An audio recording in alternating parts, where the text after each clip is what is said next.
And welcome back to the Zone, everybody. I'm Brant. I'm Chris. I'm Jay. And this is episode 448 of the final four of Zone 4.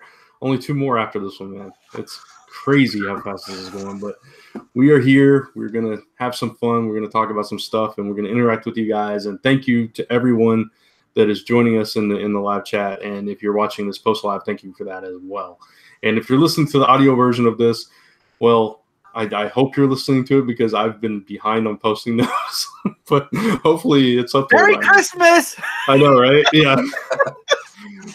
The last two episodes, I haven't posted the audio version yet. I feel bad, but I'll try to catch up. Christmas present. Merry Christmas in 2019. That's all good. You got something to look forward to. So yeah, there you go. You can listen to this over again. Maybe Brad will put something special at the beginning for you. Exactly. Tevye says he's going to miss Zone 4, so you can go back and listen to the audio version later in the year, and you won't miss this as much. But go back to the very beginning. Like, you can listen to 10 years worth every week. You'll be good for the next 10 years. And again, exactly. And again, I mean, if it was Zone 4 like the way it was, where Brant was the only one from Comic Frontline on there, I could totally understand missing it. All three of us are live almost. Yeah, you're not going to miss us at all. We're going to be in your face and annoying you every single Tuesday. Yeah. It's not like the people are going somewhere. It's just the title. We the people. He actually is wrestling again. That's all I'm saying. We the people. The people. Is he really? Yeah. I didn't know that. See, you guys think of comic book coming out. I think of the Constitution. I know. I was thinking the Constitution as well until Chris said that. Sorry. I mean, we're thinking the Constitution. Chris went for the wrestling. Jack Swagger. Yeah. I don't know if Brent watched SmackDown yet, but did you watch SmackDown yet? I watched like 20 minutes of SmackDown. I haven't seen. Damn it! The one thing I want to talk about, I never talk about wrestling. I was going to talk about Kofi Kingston, and now I can't. So don't spoil that part for me. That's God, I can't. Wait. Oh yeah, because is it this week that he's supposed to? Maybe I did watch it. Oh yeah, okay. This week is the Gauntlet. I watched last week. You watched last week where he said, "Give me a challenge," and he said you're going to face this guy and this guy and this guy and this guy. Yeah. Okay, I haven't seen the actual Gauntlet yet, so I'm sorry. SmackDown is eons ahead. I will say this. Okay, fine. Censoring it. SmackDown has become eons ahead of Raw, and if a star who was a nobody on Raw is now becoming really quickly main event spotlight character on SmackDown. Kofi freaking Kingston. SmackDown took leaps and bounds on it. I keep thinking you're going to say coffee cake when you say coffee. I'm like, is he going to say coffee? Because you say coffee cake. Coffee cake. It's coffee technically, but Chris always says coffee. So I know. I was thinking coffee cake. Kofi? Yeah, it's Kofi. I feel like I thought pronouncing it wrong. Yeah, it's all good. I never thought to correct you because I was just going to let it go, but Jay brought it up, so it's his fault. I just thought he would, because every time he says it, because it's the coffee with the K. I just thought it was the New York. One thing I hope they don't follow. I can't. I just hope they don't follow a specific type of storyline. Okay. With this, because it'll be controversial. We'll have to we'll talk about this. We'll revisit this next week on So How about that? Because we can't talk about it on Frontline because they'll be like wrestling. No, boo. Because Jay doesn't watch wrestling, so yeah. But well, either way, I wouldn't watch wrestling. Know, right? Frontline live or we outnumber Jay on So And I'm not like Mike Spider-Slayer. I'm not going to say I don't like Power Rangers. Let me walk away. Let me walk away and go get a snack.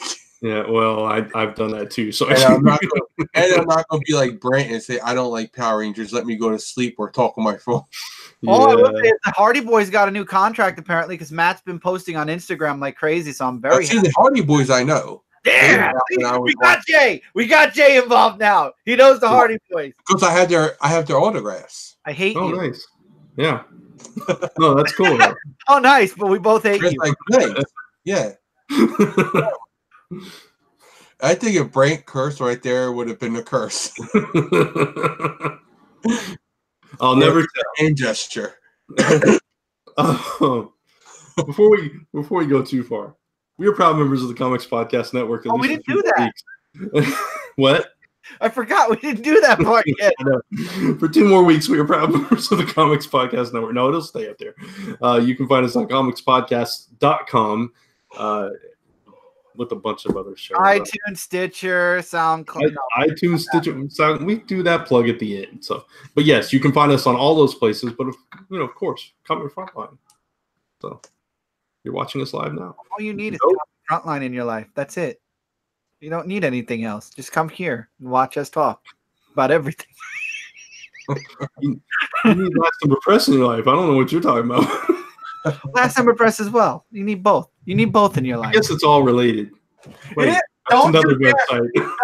Don't use that tagline. That tagline. I'll get sued. I'm sorry, Chuck. I'm sorry, John. But anyway. All right. How about we're all in this together? All for one and one for all. What's the so say we all? That's the Battlestar Galactica. Oh, say we all. We're like the Fellowship. Oh, there we go. The Fellowship of the Ring, except the Ring is everything. Fellowship of the comic. Yeah, I'll take it. I will go. You have my sword. I mean, you have my claws. That's about all I got right now. Promise this is not vodka. You can have anything, but you can't have. We're counting down to the final 4, people. Frank finally loses it. Every episode he loses it even more. It's like Mob Psycho, and then we get to the 0 countdown, and everything explodes. What? Oh, okay. They were talking. I was like, why is Tevye talking about how many events Marvel does? I just looked. Tevye is complaining that Spider-Man's getting another event. I mean, he always complains about Spider-Man. Carnage. Carnage. Oh, okay. Wait, what about? Kate's doing a Carnage book. Just don't read it, Tevye. You don't have to. No one's putting a gun to your head. Just don't read it. I gotta agree with SM Down. Who said don't read it? Wait, Slime said don't read it. Don't read it, and you'll be fine. Save your money. Find it on the torrent site you use, and you'll be fine. But don't complain about it either. Then. Jeez. Every time we do not condone that. We do not condone that. No, it's wrong. If you're not gonna, we do not mention it. So we're going. Don't read it. What was the comedian who used to say erase, erase, erase? What was that comedian? We make it like an inappropriate joke and then go erase, erase, erase. I don't know, but I have Matt Hardy's delete. I gotta look that up while you guys are doing that statement was obsolete. There's in one. No. I'm sorry. I'm in rare form tonight. Like Jay said, download a car though. No. I'm told a former host is free next week. So I don't know what will happen with that. We'll see. By the way, just throwing that out. Be interesting. Craig Shoemaker. That's him. I have no idea. How many shoes has he made in his life? That was a dumb joke, but I just remember. Brad is lost when he laughs at my jokes that are really like really. I just remember he always used to go erase, erase, erase. Would y'all download a car though? I'm sorry I had to cut you off, Jay. I was like really confused by Slime's question. Would you download a car? Does it run? But it's digital versus physical. What? I don't understand. You can't drive in a downloaded car. You can just look at the picture. That makes no sense, Slime. It saves you on gas. Brevin says he made 6 shoes, Chris. I know. I laugh at that. Only runs on Windows. Oh, forget it. Slime, if it only runs on Windows, you're only going to go about, a mile before there has to be an update, and you'll freeze in place for about a good hour? No, thank you. See, I don't have a problem with my Windows. My Windows run smooth. Mine is smooth. Mine's I smooth, just think it's your but at problem. night when it shuts itself down to update when I'm in the middle of doing something, I'm not a happy boy. Mine doesn't have that. But I'm saying mine doesn't have that problem. Yeah, mine asks me. Yours just does it automatically still. I'm trying to set it up. That's your settings. I did. If I shut mine down and then I bring it back up, sometimes it'll automatically install when I'm booting up. Yeah. But When it doesn't take long. It takes like 5 seconds. My computer takes like 5 seconds to update. Oh, mine takes like an hour. I heard, the more you prevent or stop updates, when they finally do update, it takes longer. So honestly, it only happened to me once, and it was about 4 days ago. Why did you say it keeps doing it? It did. It did keep doing it up until I worked on like what Brand said. I kept telling Brand, I don't know how many times I told him how many videos I watched to try to stop that. So right now I have my computer set to a setting where it won't ask still. It still won't ask me, but I get warnings every once in a while that X amount of updates are available. And it doesn't say it's got to restart the computer. It just says that they're available. So Windows 10? Okay, do it. And then it restarts the computer. Right? Huh? Which version of Windows? 10. I have Windows 10, and I don't get that too, actually. I think I got like... What type of computer? Because I heard I have to call HP in order to get certain... matter. Windows is Windows. It doesn't matter. It doesn't matter what kind of computer you have. The updates come from Windows. It comes from Microsoft. It doesn't come from... I don't know. I can't stop it. I literally... It won't ask me anymore. Yeah, mine always prompts me, and I always postpone it. But you know what I did? I set my inactive times for early in the morning, but there are certain times where I'm up late. Like, I don't even get that many updates. Like I get... I don't either. Like I said, I had it 4 days ago. I had it 4 days ago, and then it warned me 3 other times. I had one about 4 days ago too, but okay. But then all the other times, I just said, "Hey, you have updates." I'm like, "Okay, whatever, do it," and it didn't restart my computer. So I was like, "Okay." And then 4 days ago happens. I'm like, "You son of a bitch." Yeah, when I turn it on, it just starts up, and it says, like, don't shut off the computer. Windows is downloading an update or something like that. It goes through. It's like 10, 30. Yeah, Brent, remember all those patron tiers I was telling you about? Yeah. I lost all those. I never saved the document when the computer restarted. So I got to do it all over again. Dude. I give up. It's like the world is telling. I just got to sit down with Brent one day. The world's telling you you're not allowed to make money. The world is telling me I'm not allowed to make money at this time. And you know what I say to the world? I can't, because Jay made a promise to God, and I'm not going to give him any incentive to break it. Why? You're not going to make me curse by you cursing. Oh, it's okay. I'm not. First of all, I'm not going to curse because it's Zone 4, and I respect Brand's show. I'm just saying, has there ever been cursing on Zone 4 other than the occasional? Yes, because I have. Yes. I know I have. Everyone he has. Someone brought up Man of Steel, and I start cursing. So I know I have. I think I've been good up to this point, but fuck you, bro. Fuck you to hell. That's all I have to say about the world not wanting me to make money. Fuck it. Okay. Hey, still gonna make it anyway one day. Downloading my car right now. I still say I'm gonna just put, because you guys made me thought, my favorite moment in Zone 4 history was a show we did from a hotel at Heroes Con in 2009, and it was Darren Mueller was on there, and Chuck Moore, John Wilson, myself, and we were talking about something having to do with Spider-Man, and something she was Aunt May was dating somebody. I don't remember if it was Doc Ock at the time or who it was, but Chuck made the phrase Aunt May's floppy bits, and it was like, we just lost it. It was like, nobody wants to see Aunt May's floppy bits, and we were like, oh my god, we just lost it, and it keeps. I don't even want to hear the phrase Aunt May's floppy. I don't even like hearing that. I feel dirty just hearing that. I know, right? And it was like, oh my god, I can't believe you just said that on the show, on air. That's how I feel about Aunt May in general. Like, she shouldn't be seen as a sexual being at all. Oh, she can't be Marissa Tomei for you. Yes, she cannot be Marissa Tomei. Marissa Tomei is an attractive woman. Yes, it's just wrong. Oh god. Anyway, but yeah, going back to the Spider-Man event, Tevia. Don't read it. Don't buy You it. might see Aunt May's floppy bits, so. Huh?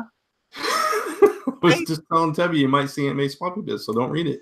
Yeah, don't read You it. never know. Don't touch it. Don't even look it up online. Ignore it. I think it might have been Deadpool #0 from or point or half, whatever it was. Which it was one of the Wizard books. I have it somewhere. Where Aunt May and Uncle Ben are having sex and Deadpool walks in and they're like naked and they're underneath covers. They're clones and they're like, oh my god, like they're like this. They're just holding the sheets over them like this. And he's like, no, and he just starts shooting them. He's like, the liver spots. Like he's got like Deadpool has any room to talk. I'm just saying, like that's like the most. When I read that, I was like, oh my god, I was just so wrong. Like that was on so many levels wrong. Yeah. So that brings up a good point, though. You mentioned Deadpool. Mm-hmm. Disney's deal with Fox is official. They officially own Fox now. So they own 60% of the world now. I mean, they're getting there. They're getting there slowly. Well, 66% of Hulu. Well, no, I mean they're owning 60% of. I know. What other media is there out there? So Time Warner, Fox, huh?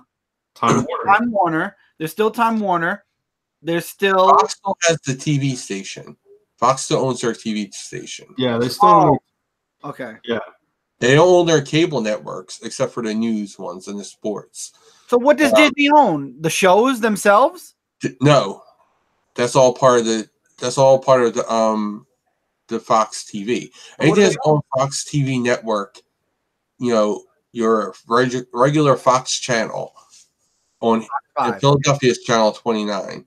So anything that's on there, Disney cannot touch. They're not allowed to touch that because they already own ABC.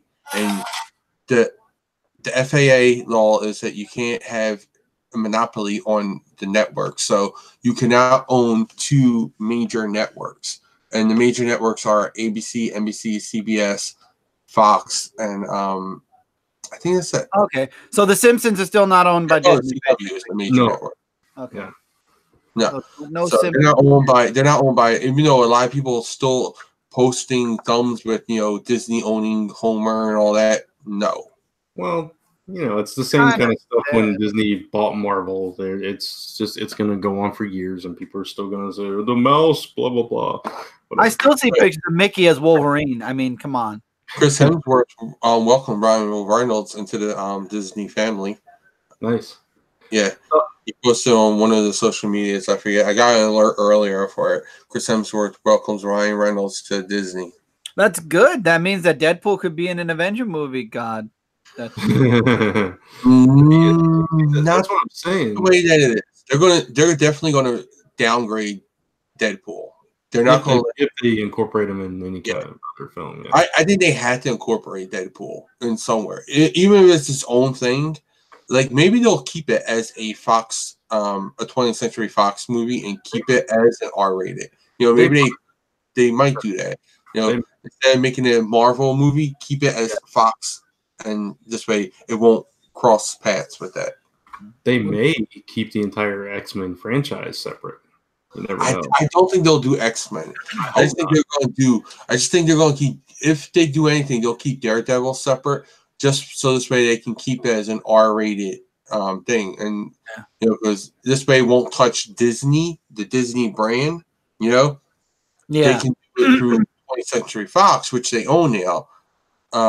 Which really messes up me because comic book theaters opening is the 20th Century Fox opening. So that's not going to be a thing anymore. Yeah, I just realized that's sad. That is sad. But I mean, grow up with that little. Dun, dun, dun, dun, dun, dun, dun. Same. Yeah. Well, hey, that makes yours even more unique now because you'll keep yours plus theirs. But the thing is, though, unless Disney sues me, Deadpool is so like it's tied to X-Men. I mean, you have so many X-Men characters that have guest starred in Deadpool. Yeah. I can see them keeping it though its own universe, you know, like keeping it separate, like because Deadpool doesn't matter. Like Deadpool can cross over. Like they can even like lend Deadpool some X-Men and be like, you know, and make comments on it. You know, that's what Deadpool is. You know, he can break that fourth wall. Just not have the other movies reference him. You know, he can reference Thor, but Thor can't reference him. You know. Yeah, because he referenced Thanos. He referenced Thanos in Deadpool 2 with Cable. Yeah, that's true. Yeah, because he has no boundaries. Right. I mean, did anybody get to see the Fred Savage PG-13 version yet? No. I haven't. I didn't even know that existed. Okay, I gotta share something with you guys. Hold on. Keep talking for a minute. Sure. Okay. I've got to share this with you guys because you're gonna die. I didn't know you didn't know. Wow. Okay. I have no idea what you're. I don't want Fred Savage to be Deadpool. No, Fred Savage isn't Deadpool. Well, that's what it was. We were talking about Deadpool, and you were like, "Did you see?" No, Fred it is Savage Deadpool the movie, but it's not with Fred. Just look at the link. The Christmas one. Oh God. You did think that too, right? What's on a Deadpool? That's what you're talking about. Okay. Yes, the PG-13 version of Deadpool 2. I haven't seen it, so I didn't know what was different in it. Oh, he's basically telling a story to Fred Savage, and Fred Savage is like the PG-13 person. Oh, okay. So one F-bomb, and all the other ludicrous stuff is gone. I thought it was like a joke. I thought it was like one of those. What's that guy from Even Stevens? You know, he did the. Oh, do it. Yeah. You know, those. Ben Foster? Shia LaBeouf. I thought it was like one of those things where like he just did, you know, like a joke on Deadpool, like, you know, where he was just acting it out on his own, and he did something like a PG version of Deadpool. That's what I thought it was. Like it was like a skit online, you know. I didn't know you meant an actual movie, a full-on 3-hour movie. Yeah. All right. No, I thought you were talking about something different. I thought you were talking about like, you know, an online skit or something. You know? Oh no. No, I knew what movie you were talking about. I just didn't know Fred Savage was involved because I haven't watched that version of it. I actually have that version of it. Drags Fred Savage along the Deadpool 2 journey, but the PG-13 version of it. We get some comments talking about all this X-Men stuff. Sweet says, I disagree about Fox making terrible X-Men movies. I guess Tebby was saying they were awful. Tebby thinks everything's awful that isn't normal. Logan still don't really... Go ahead, what, Brant? He was saying, Sweet was saying, Logan still stands as my favorite comic movie of all time. Wow, that's high praise for Logan. It was a good movie. I like the first. It was a good movie. I don't think it was my favorite. No. I like the first Logan. I like Logan, the last one, which is Old Man Logan. Okay. I also liked Wolverine, or was it Origin or was it The Wolverine? I think it was The Wolverine with Silver Samurai. The Wolverine with Silver Samurai. Okay, yeah, that's the one. And Wolverine Origins was the horrible one that had Deadpool with his mouth sewn. Right. Okay. No. Yes, it was The Wolverine, and I also like Days of Future Past. It wasn't that bad either. I like the X-Men movies, but I don't. It's not like, oh my god, these are great movies. You know. I liked all the X-Men movies except for the Apocalypse one and X-Men Last Stand. Yeah, okay. Last Stand I didn't like at all. What? I think the Days of Future's End or Past or whatever, that story ended the first group of X-Men and led into that rebooted the timeline. Right. Yeah. No, what was it was last is X-Men, X2, X-Men, and then it went to First Class, then it went to No. It was X-Men Origin Wolverine, then First Class. I have them in order. I'm just talking about the main X-Men movies. Solo ones, and then Days of Future Past went and undid the timeline and rebooted it. Yeah, then you have to convolute it. You just had to restart the whole thing. You didn't have to You didn't have to do that. Like they didn't have to have a movie to reboot the timeline instead of just saying this is a different timeline. Yeah, you know. That's all you had to say. It's a different timeline. Either way, it's convoluted. It still doesn't count that how Scott is older than Alex, but Alex exists in the 60s. Right. It makes no sense. and Emma's a grown woman in the 70s, I think it was, or 60s. But 60s. Yet she's a 10-year-old girl in the 80s when she and Cyclops met. Right. It was the Cuban Missile Crisis that they were in first class. Yeah. Too much of it. I think Marvel can reboot them now and make them much better. Oh, I think they are. I think they're definitely going to reboot them. I really hope so. I mean, not right away, but I mean, I would love to see X-Men and Avengers crossing over. Yeah. Look, we're at the point where the original core movies are going to be gone. Okay. Yeah. So like those actors are moving on. They're some of them said that they'll keep doing movies as long as they can. Like, Chris Evans said he'll do them forever. He doesn't care. He just, as long as they're good movies, he'll keep doing them. But they're going to eventually get rid of these actors. So, and there's not that many that they can do. We're not going to get an Iron Man 6. We're not going to get a Captain America #5. We're not going to get those movies. I don't think we're going to get an Iron Man 4, to be honest. Well, yeah, I'm just saying, we're not getting up to those stages. The only time they're going to be bringing out those people are for the Avenger movies, Yeah. So they're going to have a new core cast, and they have to find new properties to use. So they're going to be using the Fantastic Four properties. They're going to be using the X-Men properties, the Captain Marvel, Black Panther, and speaking of Black Panther, I think Logan should have got the first Emmy nomination over Black Panther because that was a far superior movie for me. That's just my opinion. I think Logan was a better film, like especially artsy. Like especially if you want to go artsy, Logan was definitely more artsy, and that should have been nominated for some Oscars before any of the other movies.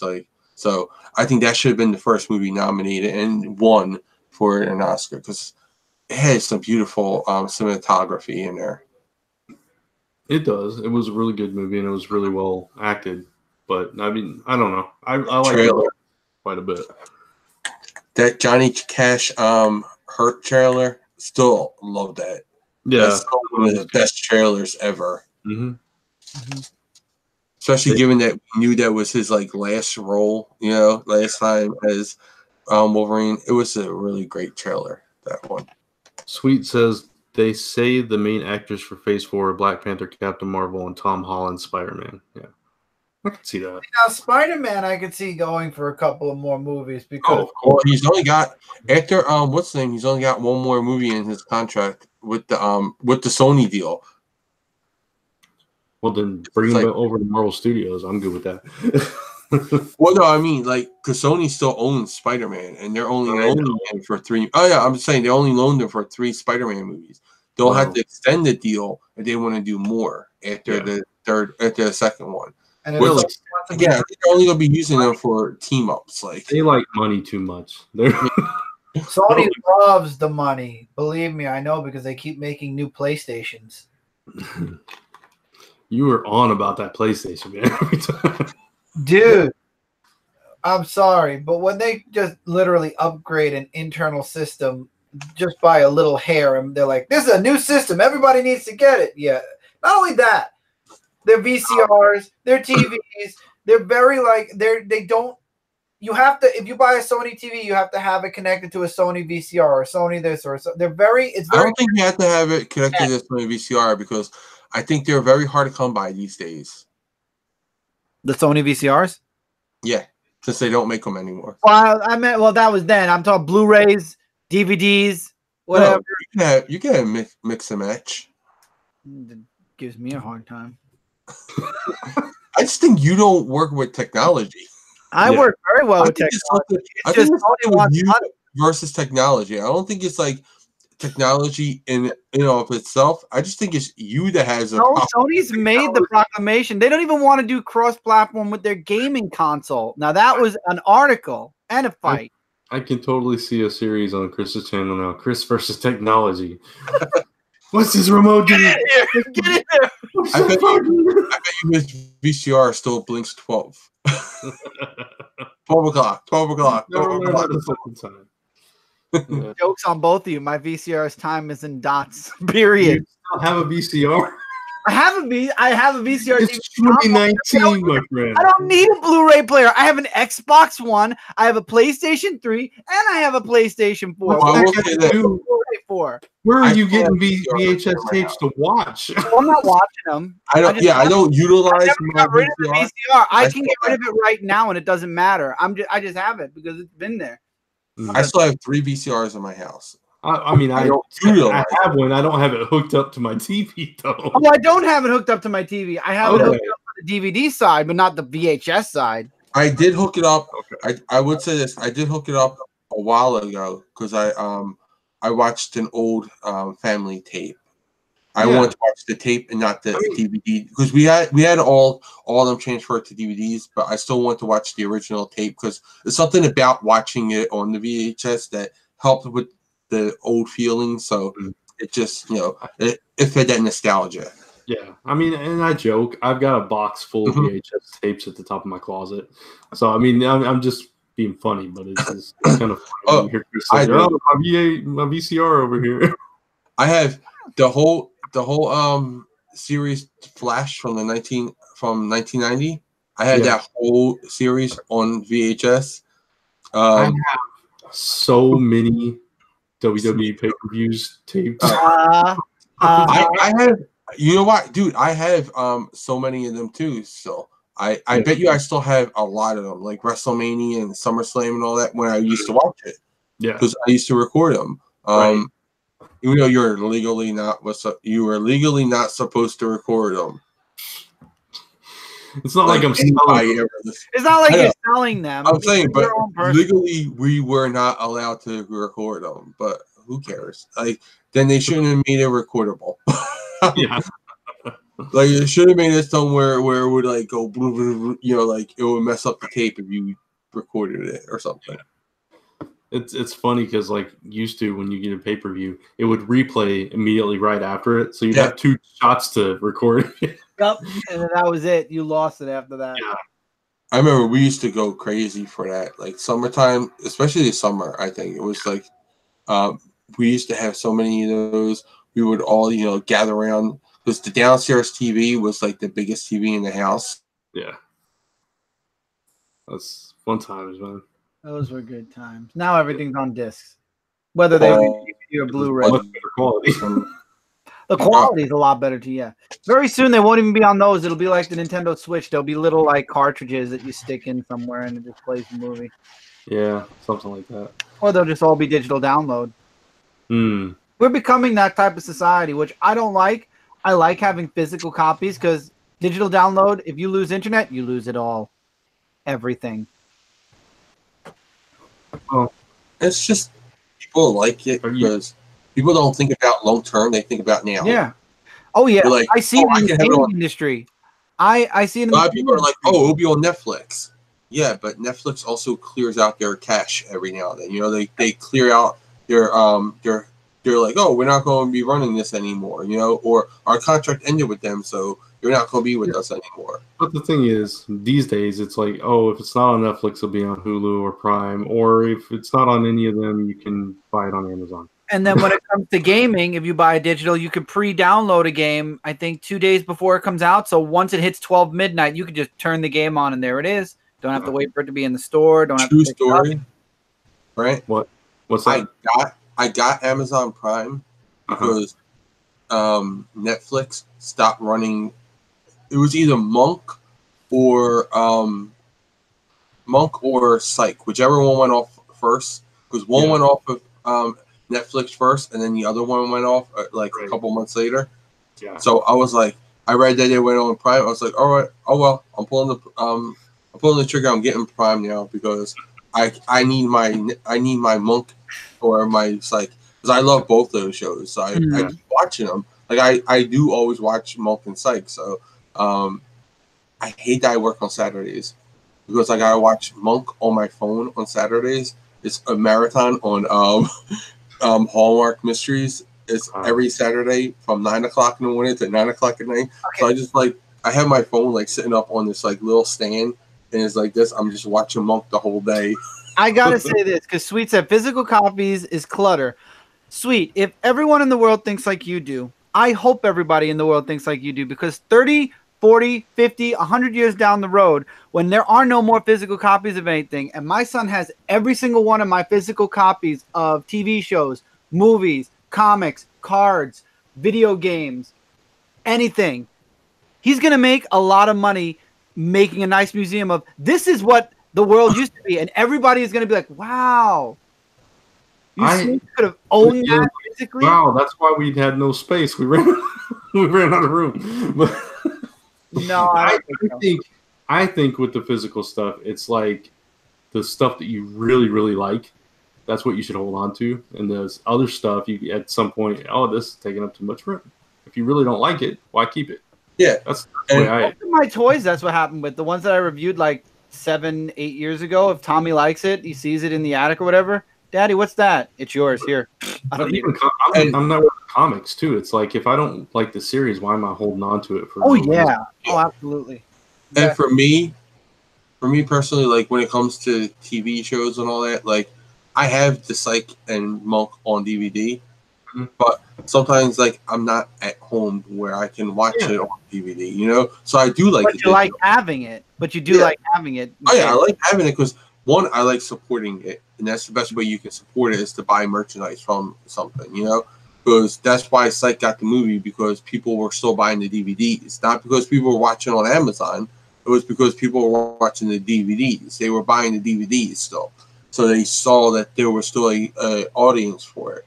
Yeah. But it's that kind of stuff that like I like to do the physical for some things, and I like the tangible for, especially if it's significant to me, and it's like a real pleasure to watch it. Then I'll buy the physical. But some stuff I'll just do digital. It depends on like how much I like it. Like if it's certain shows, I won't buy the DVDs. I'll just watch it on Netflix or something. If it leaves, I'm like, okay, it leaves. But if it's a show like Monk or Psych where I was like upset about it, I went and I got the other service just because I was like I had to watch it. So, and I can't always watch it at home on DVD. So. Yeah. I think there's a benefit, and there's a benefit and there's a negative. There's a positive and there's a negative for both of them, you know. So yeah, no, I agree. And comics are the same way. Like, well, no, I'm saying like you can get them early as well on Comixology, like at midnight on Wednesday morning. Yep. They're there. Like, there's been time. Like when I wanted to review something and I didn't have it yet, I'm like, okay, Comixology, midnight, record that video, get it up by 9 o'clock. Oh yeah, definitely. And same thing with a lot of people with for Power Rangers, like Shattered Grid. I know a lot of people will wait up like all around the world until midnight in their time zone, so this way they can buy it on Amazon, on Comixology, so they can read it and get it, you know, talk about it right away before it gets spoiled. It's like some events you're going to get spoiled by, you know, like, and you don't want to get spoiled. So we talk about it a week later. What? I said we do it too. We talk about all the events like a week after they happen on Frontline Live. So yeah, but I'm talking about like, you know, you go online, like you wake up at 9 o'clock in the morning. It's already spoiled. Okay, it's already spoiled. Like the average person, say the average person. What, Brant? If you go on social media, yeah. I mean, like the average person, they wake up, say, 6:30, 7 o'clock, you know, so they can get ready for work, you know. And most people now check social media. It's like one of their daily routines that they do in the morning. And yeah, I mean, it's become a daily life, you know, a daily thing in life where people check the newspaper. Yeah, it has become the new newspaper, you know, and people check it. And right away, like, people put it out there, like, writing headlines, you know, like, oh, Wally West dies, you know? Yeah. I'm glad, wow, dude, you just ruined that event for me, like. Yeah, I'm just glad when I was younger and I got my comics from a store, there were no big sites out there that would spoil things right away. Now, forget it. Like Brant said, you go on social media and you have friends that are in the comic industry or even just that read comics, you're spoiled. you are spoiled early in the morning. Sweet asks, have we talked about the Ravager and Jericho casting on Titans? We talked about them on live. We talked about Jericho. I didn't. No, I think we talked about Ravager. We didn't talk about Jericho. Jericho, none of us knew who he was. Oh, I didn't even hear that it was Jericho, because I just want to say, like, a lot of people are, and one person in particular, is like cheering on Jericho's casting, but has no clue who Jericho is. Yeah, they didn't know who Jericho was. They didn't know who the actor was. They just went off of it on the. Huh? I don't know who the actor is. Because he's not an actor. He's a model. Yeah, a YouTuber. Yeah, I'm saying he is not an actor. He was just a model, and he became what's it called? I forget what the term that they use for people who are like social media type people. But anyway, for deaf people and all that. So. Yeah. It's cool that they went with the casting, but I don't think he looks like Jericho, and I don't think you can base casting on someone who's had no experience acting and be like, yeah, he's perfect for the role. Just because of that diversity reasons, yep. Yeah. I don't know what his YouTube channel is. Maybe he acts on the YouTube channel. I don't know him at all. I'm not judging. The only thing that pisses me off is when somebody will spotlight what he is instead of the role or the character. All the headlines were transgender. Wait, what was it? Transgender. He's a transgender, deaf, transgender, deaf Asian actor. Jewish. He's Jewish Asian. Well, they didn't mention Jewish in the articles. They mentioned it in the articles, but the can't think of the name of it. Like, the title of the articles were all, the headlines were all transgender, deaf, Asian actor to play Jericho on Titans. Like, they didn't say anything. Well, first, I was wrong because he's not an actor. He's a model. This would be his first acting gig. So, W asked if Jericho was transgender. No. In real life, in the comic books, no. In real life, the actor is, yes. So they picked an actor who's transgender, but it doesn't matter. See, the thing is, I don't even care. He could be great. It doesn't matter if it's a transgender. Doesn't matter if he's Jewish or Asian. It matters if he plays the role and does it well. See what Serenity said? That's the way it should be. YouTube, he's a model. Never heard of him before, but he's hot. And fingers crossed he does well. Nothing about caring that he's a transgender, nothing caring about deaf or whatever. He's just hoping that he does well because he thinks he's hot, which is cool. That's fine. You think he's hot? That's great. I just want to see. I want to see how he is, because honestly, I can't comment on it because I know nothing about the person except for he's transgender, deaf. I will say I like I like the fact that they used someone that's deaf for Jericho. Yes. Yeah. That I do think is good, but it's not a sole reason. Like, I think right. No, I think he needs but you need to be able to act. But now definitely. But now the more that they keep spotlighting that he's a transgender, see, like Tevye. So why are we casting a transgender to Jericho? But the thing is, we don't know. We didn't see his audition. So we don't know if he's good or not. So if he's good, then that's what I'm saying. Yeah. I don't know it, so I can't say anything about him. But I'm also not going to get all hyped over it because they cast a transgender Asian deaf actor. I'm not going to I know people who literally heard that and were like, "Yeah, oh my god!" And then they said, "Well, who's Jericho?" Yeah, exactly. And I'm like, I kid you not, I read that and I went over and I said on our group chat, I was like, that pissed me off because it was like they don't even know who Jericho is, but they're cheering on just because it's a transgender, deaf Asian actor. I was like, people, like you can't just cheer on diversity. You have to cheer on good casting decisions too. Is it good for diversity? Yes, it is.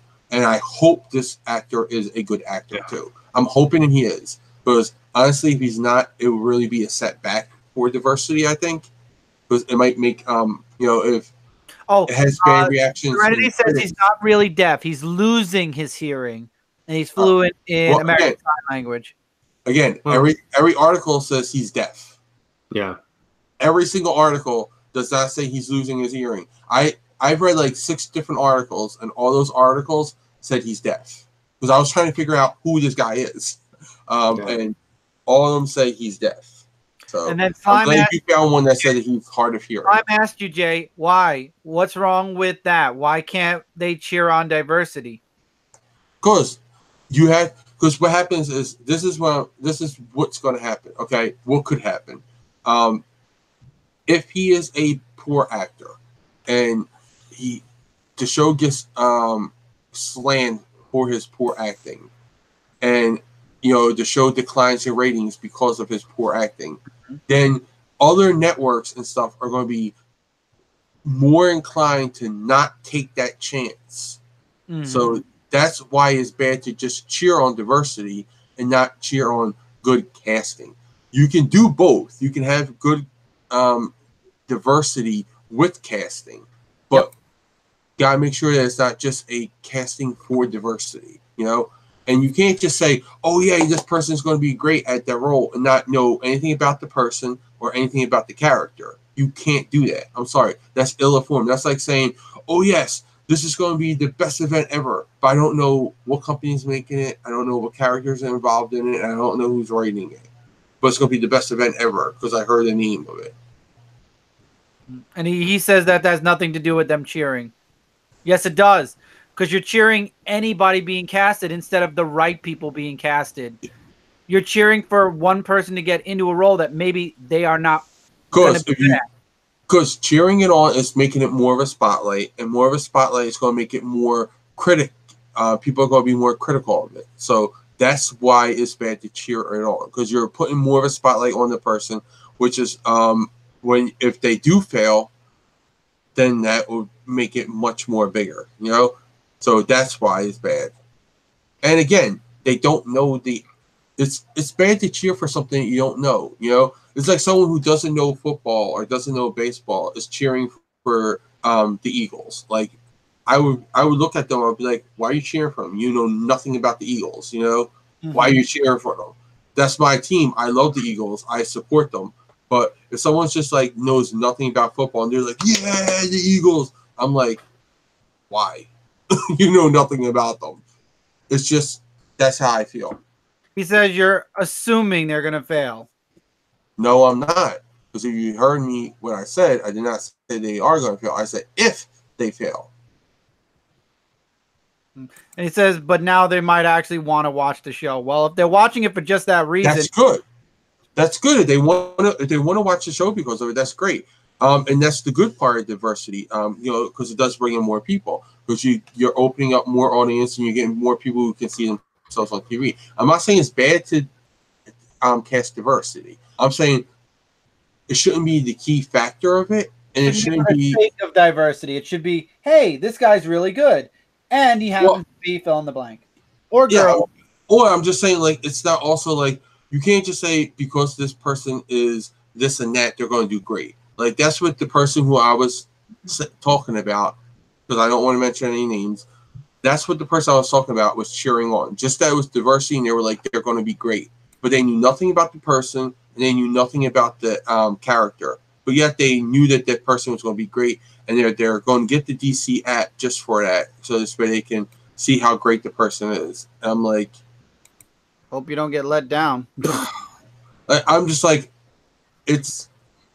you can't say that the person's going to be great and not know anything about the person or anything about the role or anything about anything. You're just going off of the diversity. It was just my opinion on it. But you know who would have made a great Jericho? Let me get the actor's name on it. Hey, Brad, you have anything to add while Jay's looking? No, while you're looking that up, I think it was Sweet told us Chelsea T. Zhang was cast as Ravisher. She's from the Disney show Andy Mack. I'm not familiar, but that's what I'm looking up now, actually. Yeah. And he also asked if Ravager ever had powers in the comics. She has like enhanced strength and abilities.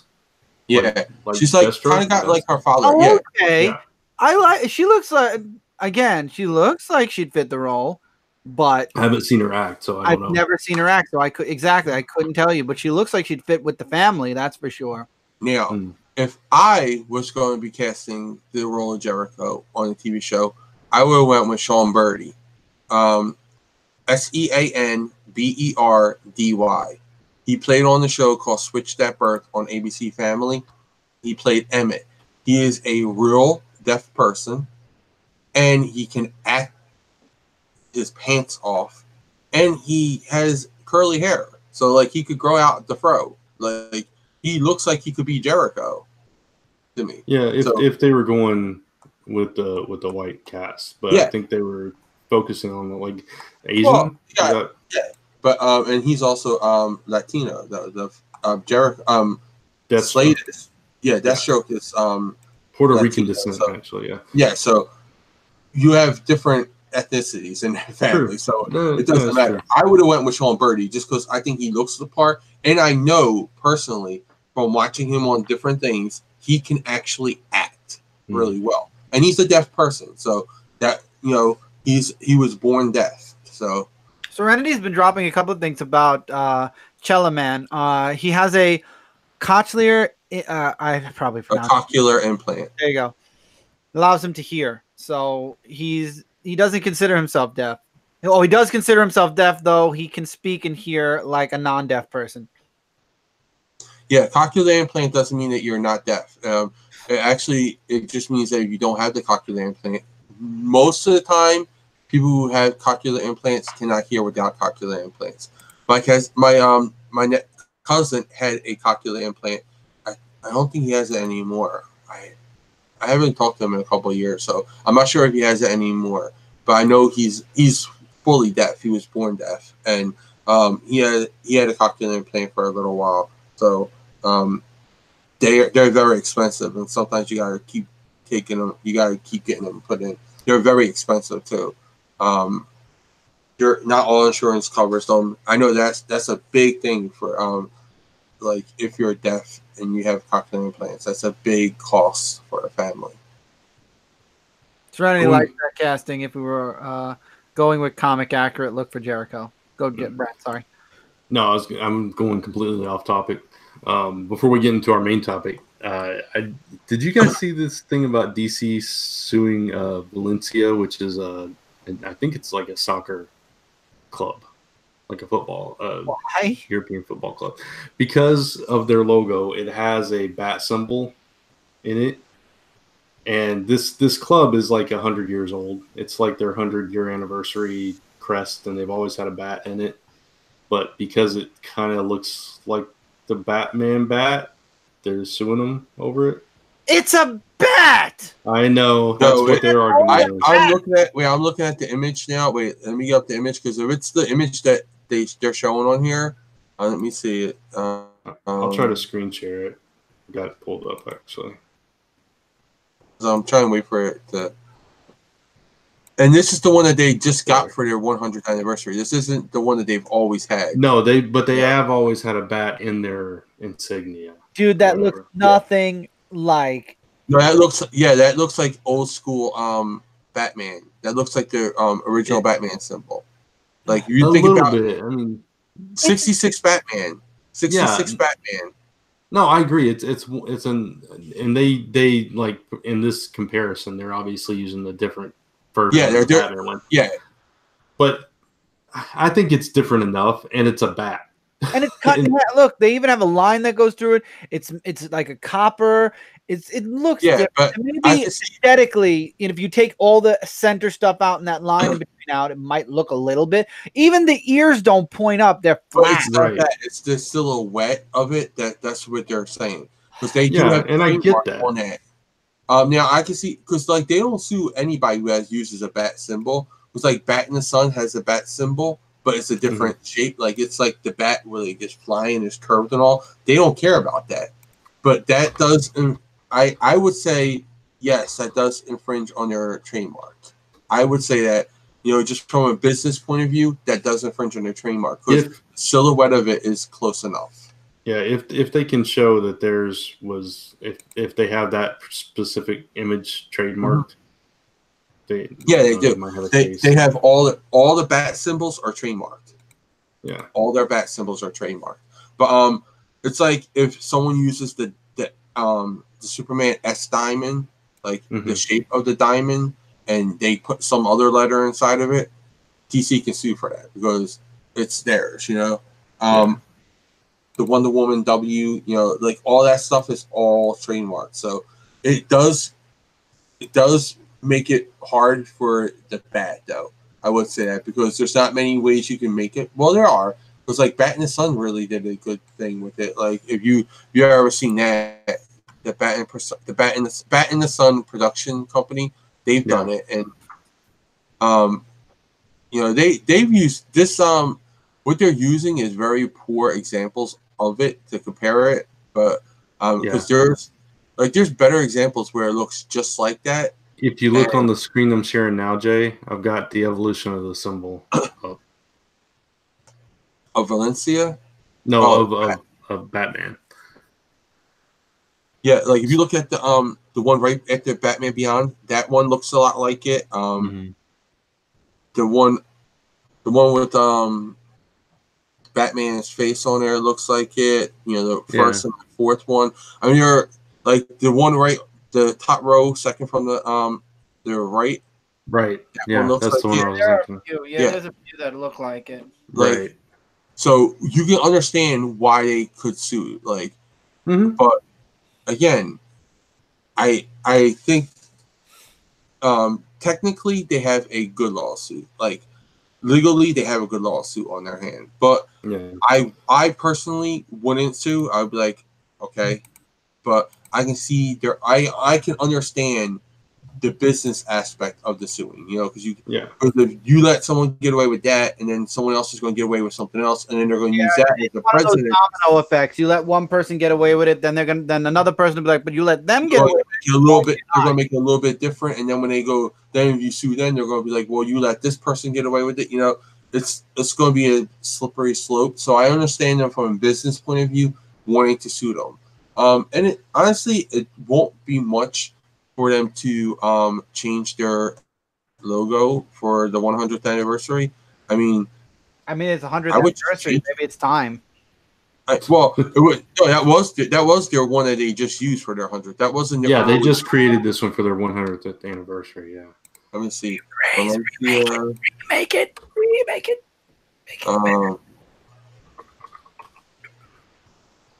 Hi, Snowball. How are you? Hi, Snowball. She pops her head up. Yeah, it looks like their original one looks more like a bird, kind of. They should have used the original one then. It goes down into like a shield, and it's like the wings are like going down, so it's a little bit different. So they definitely changed theirs for a whole. They definitely changed theirs a good bit. So you can't say that like they didn't. Yeah. They should have just kept it like that and maybe make it bronze, like, kept theirs as the shield, or maybe even do that within the shield, like keep the shield. I think because they took the shield out and all they used was the bat symbol, I think they're going to win. DC's going to win that lawsuit, definitely. It's quite possible. So we'll see what happens with that. But with that, it's topic time. Topic time. It's topic time. And not the daily topic times that we do on right now. So you'll continue to hear that after Zone 4, Tevya, like we told you last week. So don't be too sad. But anyway, topic time this week is what Tevya actually asked about earlier, was Jonathan Hickman returning to Marvel and doing a new project, which they've been teasing. And now tomorrow at C2E2 during some panel, they're going to make the official announcement as to what project this actually is. A lot of speculation. Jay, do you want to tell us what that first teaser said so we can kind of bounce off of that? Hold on. It says maps and diagrams. Well, of course. Let me get it because it's on GroupMe. So let me go. I would just like to say while Jay's looking for it, C2E2 is. It just seems like yesterday we were talking about it last year. I know. Big cons are coming in again. It's just the years are going by so fast lately. Like, I don't know, like the last 3 years, I think went by so fast. Yeah, it feels like they're all the same year. Yeah, it's just all running into each other. Let me just go on. I'm trying to get the gallery up real fast. Sweet says, I like the topic time chime better than Jay's spoiler alert. LOL. I'm gonna play it more. It's gonna make you. I'll spoil it. I'll play it for every single one of our top fives. You'll hear it for Brant's number 5, my number 5, Chris's number 5, number 4s, number 3s, number 2s. You done did it now, Sweet. You done did it now. Even when we say we already talked about it, he's still gonna put the alert up. I'm that guy. I'm that able. I will do that. I will do that. You're that Dennis Leary song. Yes. I've done things on purpose just to piss people off. I don't know how I feel while Jay's looking this up also. I don't know how I feel about Hickman doing any comics, but X-Men just coming back. Well, found it. Just like that. I started talking, Jay found it. Okay. There you go. All right, I got the little hashtag. What? Why did I go to Superman? I went to the Superman picture that Kat showed us. I clicked on the right one, and then I went to the other picture. I'm like, why? Like Kat's just to piss you off. Probably, you off, yeah. It's like, see what I got? I got better than everybody. Like, I'll get one. It was really cool. It was awesome. It was awesome. I wish I could afford something. Chris is just jealous. Yeah, that's what it is. I'm jealous. Oh, I won't even lie. Jerry Siegel, Joe Shuster, anything. I'm jealous. Yeah, I got some original stuff on them. Well, my dad had it. I'm jealous of both of you then. I have nothing. It says, when two aggressive species share the same environment, evolution demands adaptation or dominance. So, the question is, first of all, what is Hickman writing? And there are a few answers. I know, Jay, you think it's X-Men. Yeah, I do. Just because it says, just because of that first one. All right, because let's just rewind. First, they sent out that first teaser, and the topic and the only words that they sent out in the email, other than that image with that phrase, that passage, was adaptation or dominance. That's it. And I was thinking right away that puts in mind two species going at it. The two species X-Men. is Homo sapiens and Homo superiors. You know, Yeah. That's the two species that we know. Okay, or Inhumans. That's kind of what I thought. Which I think Inhumans are kind of like swept underneath. I agree, but I think that fits Hickman's style better. I agree. Jay, you still there? I think Jay froze on us. They keep him hidden underneath the stairs. Yeah. Show us. Never mind. I'm not even going to read that. Finish reading that because that just does not sound right. That's not what he meant. I know. I agree with you. Let's not read that. I know, but when people listen to this and they don't hear the context of the conversations in the chat, it does not sound right. So I was like, I just stopped. I'm glad you stopped because I hadn't seen that line yet. But yeah, because in context, like outside of the context, it sounds really bad. Yeah, it does. Okay. Watch your phrasing, guys, in the chat. Anyway, so yeah, it does sound like that. And then the second teaser we got was just Hickman. Yeah. And then Hickman started tweeting and stuff like that, and they said that's not a teaser, that's a threat. I feel like the announcement coming at C2E2 tomorrow, so we'll know for sure tomorrow. But there are rumors swirling out there that this could also be Eternals because Marvel is gearing up to do an Eternals movie, and they want to bring them into the forefront, just kind of like they did in Humans before the TV show. Yeah. And then after the TV show, the Inhumans disappear. And I can see It's bad. It's completely not touching the X-Men at all, which I'm okay with. Yeah, well, yeah, and I think personally, I think Eternals or Inhumans makes more sense for Hickman because they're geared more towards his kind of style with the sciencey diagrams, charts, maps, super detailed kind of stuff, which he likes a lot. And X-Men doesn't feel like that. It doesn't feel like that at all. I'm hoping that that's the case. I hope it's one of those brands. Honestly, I do. Yeah. But I just have a feeling like from that first thing, like it just sounds like X-Men to me because two species fighting for dominance. And again, the X-Men we have right now fighting for dominance. They're fighting for equality. Well, no, because it depends on which. Also fight for dominance too, because Apocalypse, I'll explain it. Right now, though, we have very few mutants on the game on the board, right? And what are they doing? They're trying to kill the X gene by giving that cure for them. Remember? So it's a fight for survival. So they're fighting for either adaptation or dominance. You know, so that's why I think, and I think the X-Men event ends. The Age of X ends in June, and it starts in July. So it kind of makes sense with the X-Men timing and everything. That's another thing. X-Men. I just had a thought. Meet the Skrulls right now is kind of centered around the Skrulls wanting to take over the Earth and actually take over all kinds of planets. So that ends in June too. Yeah, it could have something to do with the Skrulls. That could be interesting. And he's done Fantastic Four before. Yeah. So. And that would that would again fit his opera. What do you call it? You know what I'm trying to say. Style. It would definitely fit his style. Yeah, thank you.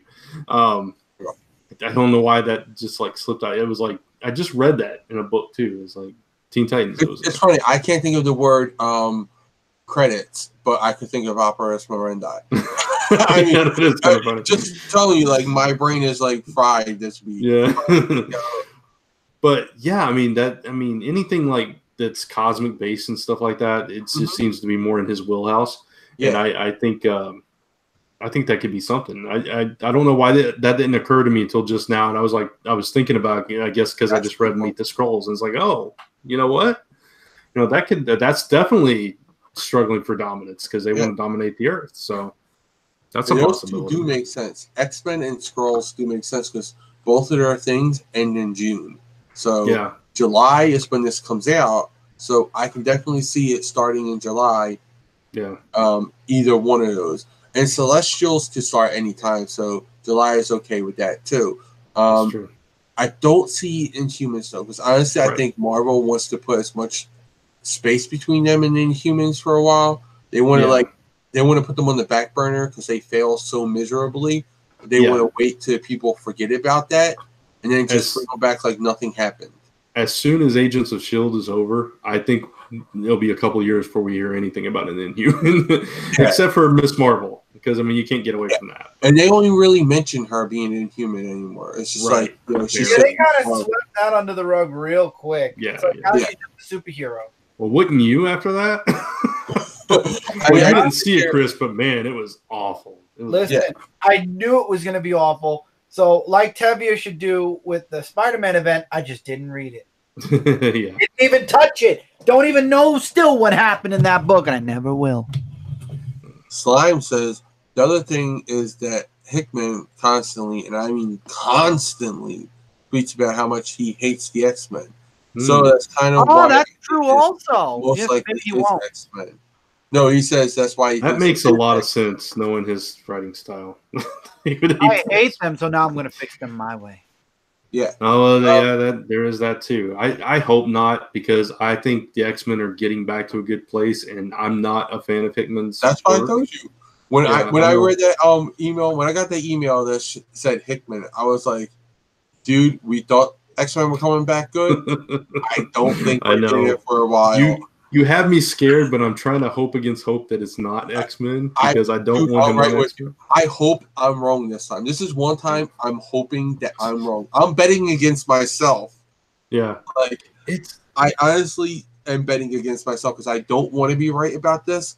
It's just that that's the one that comes to mind the most. Well, we'll find out tomorrow, right? It's going to be announced tomorrow.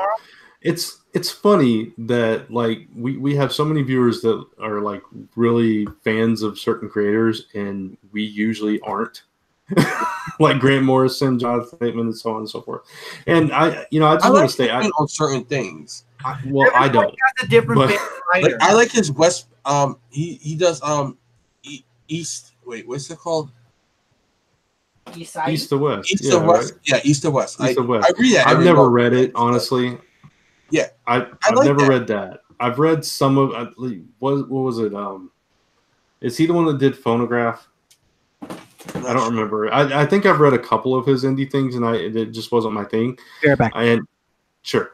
And his Marvel stuff, just I don't know. I'm not a fan. I have nothing to say like against his skills. I think he's a good writer, and his approach to everything. He's obviously an intelligent person. He puts a lot of thought into all this stuff. It's just I think he puts too much thought into it. I agree with you, and it's just not my style, and I don't care for it. But that's why I like East to West, because it's not as this is here and then this is that, and because of this happened and this happened and then this happened. Like it's not all mapped out like that. Yeah. It's like he did create a world, and we do have a map of the world, but that's just so you can see where the territories are and all that. But it's not like you don't need diagrams and flow charts to follow it. Right. And I think he just over explains everything. Oh, I agree. Sweet said Hickman's Avengers was epic, and I dropped Avengers because of that run. But that and New Avengers, I was actually liking New Avengers more. And then at some point, it just his stories also tend to go on for very, very long. Like that New Avengers run was like 50 issues deep in the same story. It was like that Wonder Woman run of Brian Azzarello's. I just still got nightmares about that. I know, right? It just I think you, especially in an ongoing comic series, you can't run an arc that long. It wears you out. Exhausted. It did me anyway. Yeah, I agree because I was the only one who kept reading Avengers because again I read all Marvel always. Right. So I'm the only one who kept reading it, and I was trying to explain it to people on the show, and it was like, you can see us being like, and I literally explained it exactly how he presented it. Yeah. And people, even the viewers were like, "What? Like, what's going on?" Yeah, it's just I don't know. I'm not a fan. So yeah, I totally understand. I don't think he does. Like, I don't think he did the Avengers well. There were parts of it that I liked. There are parts of it that I did like some of the characters and stuff like that. I do like. I love the introduction of the Black Swan, and I love that character now. So I'm not saying it's all bad or anything like that. Bill Mano says agreed on arcs that go too long. I'm having that feeling with the Justice League currently. Yeah, I dropped Justice League too. It's funny because what did I say that Scott Snyder reminds me of? Of Hickman. Of Hickman, exactly. He does that YouTube channel, his own YouTube channel now, and he did the video where he showed like charts that he has for his books, and he does write out charts and maps and all that, just like Hickman. So I was like, he's very Hickman-like now. Now that I seen that, I was like, with this sciencey stuff and over analyzing things, Snyder is a lot like Hickman in that regard. Slime says there's plenty of smaller scale books at Marvel right now. The only long running series we have going on right now is the Thor series. That's not even that long. That's like 15 issues or something. And if anyone can give X-Men directions, it's Hickman. I disagree. Yeah, of course he can. No, he can give them directions. He can give them directions because Hickman's good at making maps. So he can give them directions. I do agree with that. But direction is a different story. I don't know. You can never give them directions. Yeah. I don't know. I'm loving Uncanny X-Men right now, so I don't want anything that touches it. I mean, exactly. And, I don't want that. Like, I was really excited about reading the Uncanny X-Men lately. I was like, this is my X-Men. I'm feeling the X-Men vibe again. They're Scott is not the jerk anymore. Wolverine and him got that friendly banter going on, that I hate you, but I like you, I respect you type thing. So I like that. And now I don't know what to expect if Hickman takes over that. Like, I want to know what to expect. I don't honestly want to think about it. But I mean, I will honestly say I'm wrong, right? I'm hoping I am wrong. I know. But I'll honestly say, if it's something to do with the Skrulls or the Eternals or anything like that, I honestly think but X-Men. Yeah, anything but X-Men. My X-Men. I honestly think he would do a good job with it. I might not like it. I may not even read it, but I still think he would do a good job with it, if that makes sense. Just don't touch Wolverine. Oh, that Thor. You're talking about his whole epic story, not just that one series. Okay, I got you. Yeah, Aaron's Thor.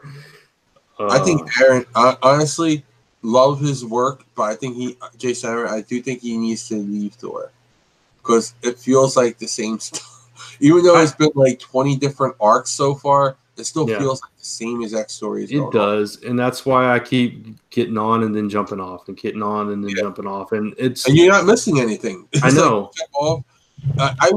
I want closure to it all, and then I want someone to reset it back to where they can just play with the new their characters.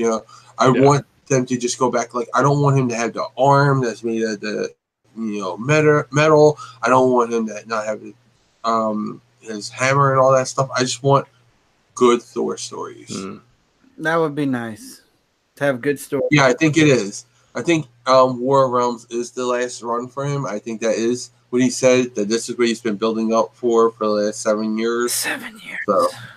It's a long time. Well, yeah, Chris, you loved that when you first started. I did, but I'm not reading Realm Wars or War of Realms. I'm not. I'm tired of Marvel. You're not reading anything for the next couple months in Marvel because almost everything is connecting to it. Yeah, I know. I guess I'm not reading that much. Almost everything is going to connect or have a spin-off. Because they do that. That's how they bully you into their events. Even Spider-Man's getting a spin-off.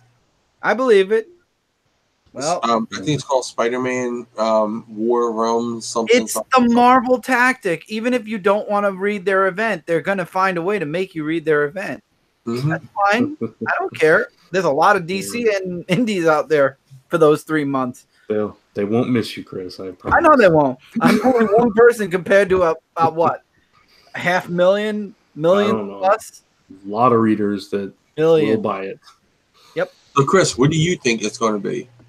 Honestly, Brant and me both said our opinions. What do you think? I think I'm with Brant. It's either going to be the Eternals, the Inhumans.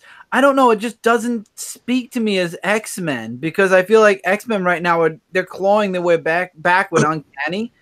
So I would be more inclined to believe it's something along the lines of Eternals or Inhumans or even the Skrull. When Brant mentioned the Skrulls, it's like, oh, there's that too. The more I think about it, I think it might be the Skrulls. Something to do with the Skrulls. I can see that, especially with the what's the name of that of the thing that their project that they're trying to I can't remember the name of it. I know what you're talking about though. The thing that's supposed to make it where you can tell a Skrull anywhere that they're trying to kill. I can't think of the name of it.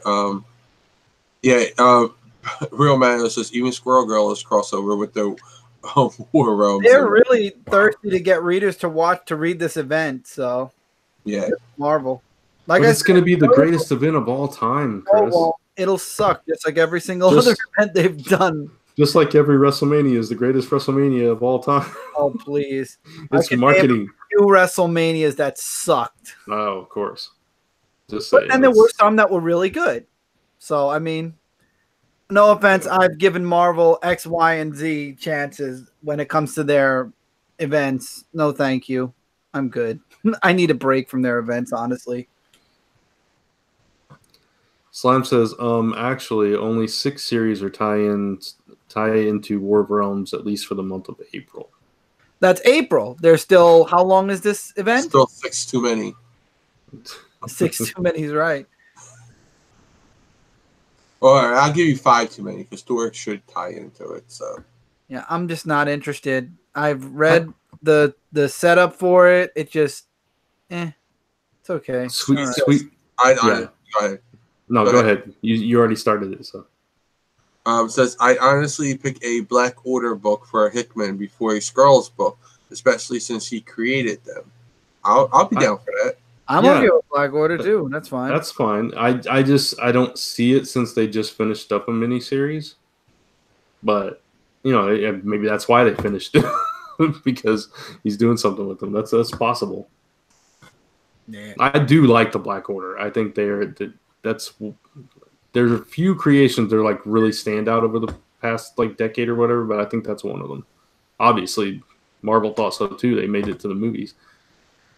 And to be fair, I'm thinking more about this. If they're going to put Squirrel Girl as a crossover for War of Realms, they really want to push both the event and Squirrel Girl for those people who buy all the books connected to events. Because how many people are reading Squirrel Girl right now? Well, a lot of people, dude. It's like on issue 49 or something.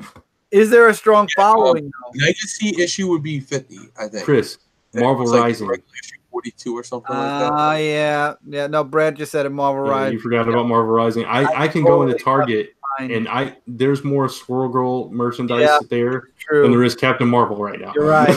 That's right. Not even joking. Yep. Oh yeah. I just think I'll keep buying the comics I read and just try to keep up. Yeah, see, Real Manos is doing exactly what I'm doing. I'm going to continue to buy. You know, I'm not going to just cut my Amazing Spider-Man run short because of it. I'll buy it. I'll read it. It's not an Amazing Spider-Man, but it's in a Spider-Man book on its own, I think. Oh, well, then I'm going to be reading my main series that I always read. Spider-Man. It's called Spider-Man War of the Realms something. And Real Man says Squirrel Girl does have a fan base. My wife reads it. Okay, no, I was just curious if it was based off the comic or what Brand said, Marvel Rising. So it's mostly from a mixture of the two. Because I remember when she first came out, everybody was making fun of it. Then Marvel Rising came, and then Squirrel Girl just took off. Yeah, I mean, there's more Rising. I loved her in Project Blossom. That's it. There's Marvel Rising comics. There's, I mean, all kinds TV of shows. TV show, yeah. Yeah, but so no, I'm not doing War of Realms. I'm thinking, what do I read from Marvel right now? Uncanny X-Men, Amazing and Friendly Neighborhood Spider-Man. Yeah, see, my top 5 this week, four Marvel books. Wow. Yes, I mean, this past Tuesday. That's right. Oh, yeah, that's right. I was about to say again, but no, you said this. No. This past Tuesday. I haven't finished reading my books this week. I tend to read more DC. I had 1.5 Marvel books in my top 5. Because Marvel Action Spider-Man is a half. Because it's a Marvel character, but it's from IDW. Yeah. So I count that as a half. I don't read as much as Jay, obviously, but I do read Jay reads everything. I know, but I read a lot of Marvel is what I'm saying. So. Oh, yeah. I read a lot of DCs. That's where we differ. I read a lot of DC too. I read like 20 books a week. So all right, then we can differ where I don't read a lot of Marvel, period. I will say this.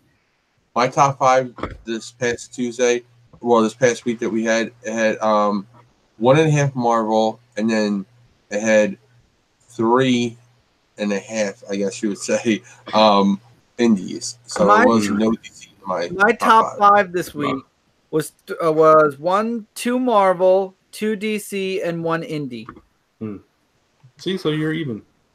Marvel character at IDW. Who? There's several. There's 2. I thought there were 3. But yeah, there's 2 main Marvel books out there. There's Marvel Action Avengers and Marvel Action Spider-Man. Yeah, Marvel Action Spider-Man. What, Brent? I was just saying IDW's publishing them. Mm-hmm. Oh yeah. IDW is publishing them, and it's Marvel Action Spider-Man, sort of like the cartoon is out right now, where it's Spider-Man, Miles Morales, and Spider-Gwen all together as in a school together. So yeah. And also, I don't know why they're doing this, but the 6th issue of Star Wars. Solo, a Star Wars adaptation, comes out this Wednesday. And oh no, it just came out. Yeah, it just came out, right? Yeah, it just came out. Yeah, I think I just read it today. Yeah, I just read it today. Yeah, it came out. Sorry. Next week, IDW is releasing a graphic novel of it. Wow. So anybody who spent $40 times 6 could have just got that one for like $5. Or whatever, however much it is. $8, I think it is. I think it's like $7.99 or something. But still, save a lot of money. Because they're doing the whole thing in one book. Yeah. Manos is only getting 2 Marvel, 1 DC, and 1 Boom. I'm reading more than that this week, that's for sure.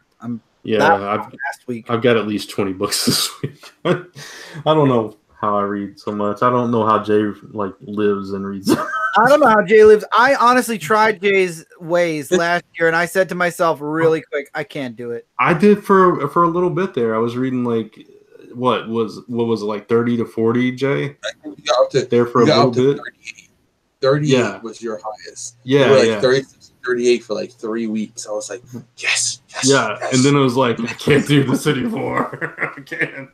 I can't keep up. It was like slowly building up. And, it was when you were doing your countdown. It was that's what it was. And then you were like, oh, there's so much work to do all these for the countdown. And then you start to slowly go back down so you can. I'm only going to do my top 15. I feel like the reason I got a little burnt out with comics and reading so much of them is 500 weeks in a row I've been doing reviews. Maybe, like I said, when I take my little sabbatical, I'll come back and be like, I want to read everything again. I just needed a break. Sometimes you just got to take a break and recharge your batteries. Mm-hmm. Yeah, I think for me it's a mindset. I have so much fun reading books, no matter even the bad ones I have fun with. Yeah, that I just enjoy it. It's like I feel like I'm a child still reading the comic books. So I read them, I feel like I'm my dad. As you know, I love gaming. I've been gaming now for 2 years, but I took 2 years off of gaming just because I just got to the point where I just couldn't game anymore. It was just too much. And then I went back after 2 years, and I was like, okay, I missed it. I needed the 2 years to recharge my batteries for it. It's just that when I read it, I 2 years for comics. What? So I think that's probably why. That's probably why I can read so many, Chris. It's because when I read it, I feel connected to my father, so it feeds me that energy that I need to read them. So I'll never stop fully reading. I mean, even when my reviews are done, we still have the top 5. I mean, I need a break from reading so much. Yeah, exactly. I need a break from reading so much, is what I'm saying. Yeah, I would honestly say if we weren't doing Frontline Live, I'd probably still read as much, but I'd read them much slower. Exactly. I'd take my time. Yeah. Yeah, I would never. I mean, I've been reading comics since I was 11 years old, and I never stopped. And I didn't start my reviews when I was 11 years old either. I think slowing down is something I need to do before I do burn out to the point where I have to take a time to just not read for a while, and I don't want that because I love Superman. Before I joined Dark Avenger Inc., I used to read 10 books a day. That was it. Because I would be like 10 books, 10 books, 10 books. It would be like, around that amount. Depending on how many books I got, I would divide it up into a week's worth of books. Mm-hmm. So I would start on Wednesday and I'll end on Tuesday. And then it was like with Frontline, when we did Dark Avenger Inc. and all that, we were doing reviews and all. So I had to get my books read faster. And now with the top 5 panels, I got to read my book even faster. So now I'm reading a lot more books in a lot less time. Yeah, and Frontline reviews, so you got to read them even faster. So it's like we're always making too much work for ourselves. What are we doing? With everything we do, I have to read them faster so I can get them done. Yeah. I still save some, so this way I got some for What's up, Justin? Tuesday. So good.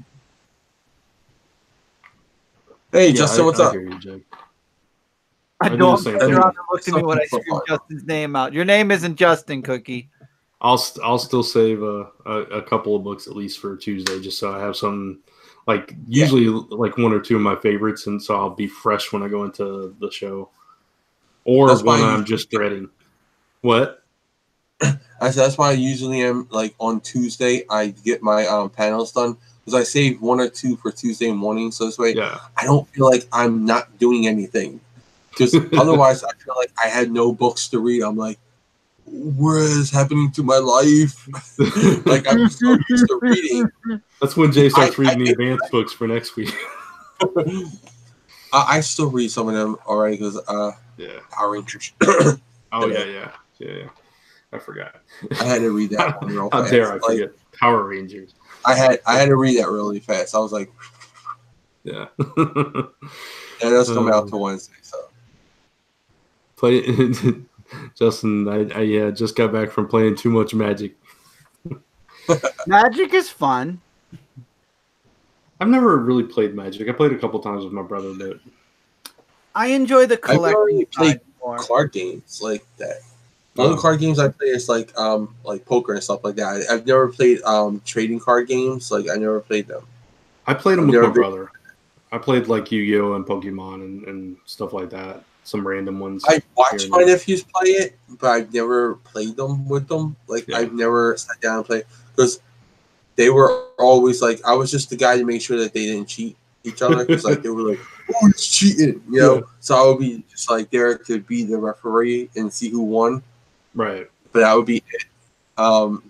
That's like my extension. That was my complete extent of trade trade card gaming. I never played it. I don't know why. It's just never appealed to me. I think it's just because it's like, oh, you hit this person's 2 hit points, and then you gotta keep track of. I'm like, yeah, that's too much.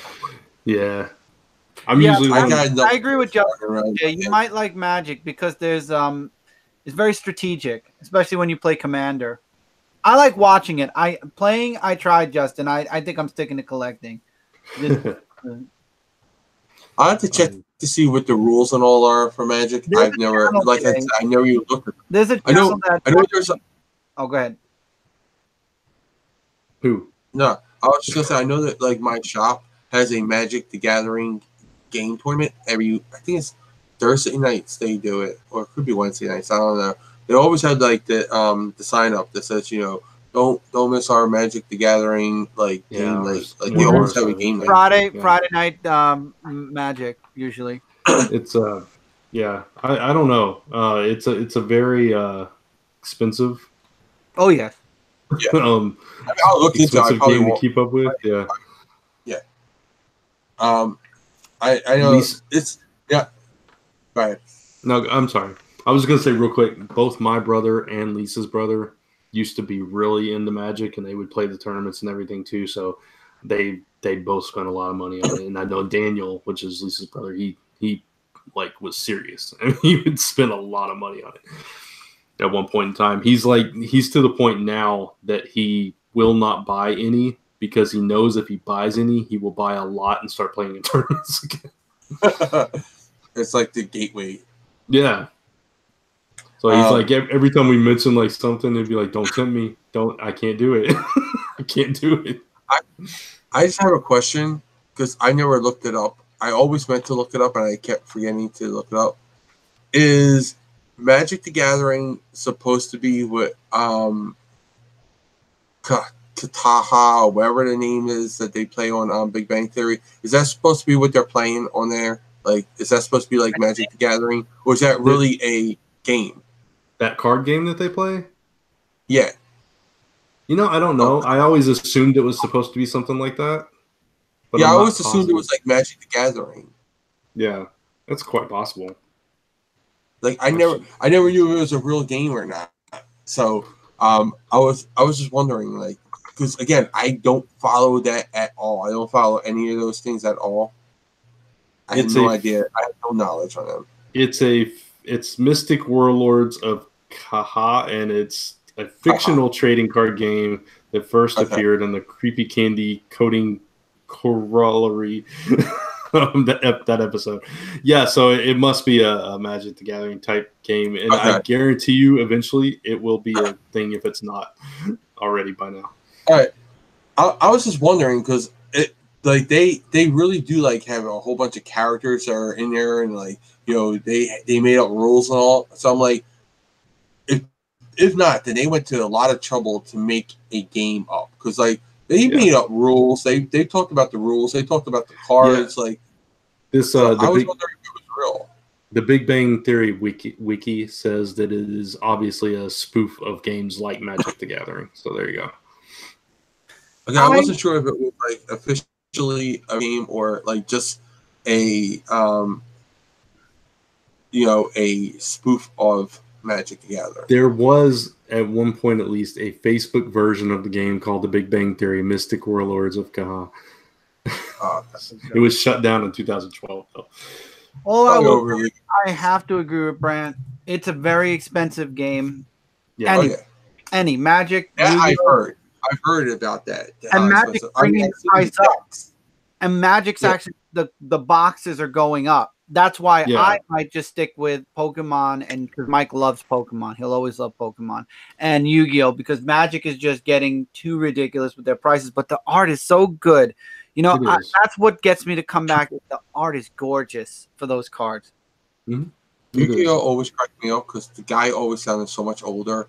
He's supposed to be like, what, a teenager, and yet he sounds like a fun. He's like, oh, I am Yu-Gi-Oh. Like, hey, dude, like, where does your testosterone come from, dude? Like, you just skip puberty from all that hair. That's where it comes from.